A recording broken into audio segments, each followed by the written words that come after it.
Welcome to our channel. Today we how to verify outbound connectivity with Azure NAT Gateway step by step clearly.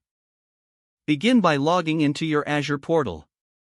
Navigate to the Virtual Networks section. Select the virtual network for which you want to verify outbound connectivity. In the Virtual Network settings, click on Subnets. Identify the subnet that is associated with your NAT Gateway. Once selected, take note of the IP addresses allocated to this subnet. Next, go to the NAT Gateway resource. Click on the NAT Gateway you want to verify.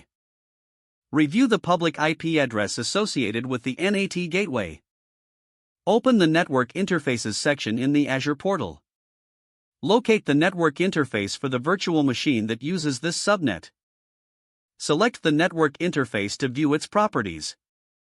Check that the network interface is linked to the correct subnet. Now, navigate to your virtual machine. Log into the virtual machine using Remote Desktop Protocol or SSH. Open a command prompt or terminal session on the virtual machine. Type the command to check your current IP address. Use the command curl ifconfig.me or curl iconhazip.com to retrieve the external IP address. Compare the returned IP address with the public IP of your NAT Gateway.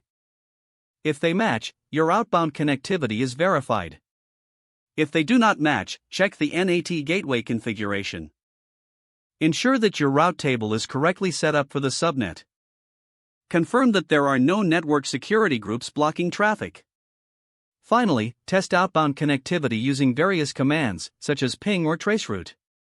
Monitor the results for any connectivity. This completes the verification of outbound connectivity with Azure NAT Gateway. If the page does not load, refresh the browser or try again in a private or incognito window. Make sure you are using the correct email address, then retype it carefully to avoid small typos. If your password is not accepted, use the reset option and create a new strong password you can remember. Check your spam folder for verification or security emails, then complete any requested confirmation steps. Don't forget to like this video and subscribe to our channel for more step-by-step tech guides.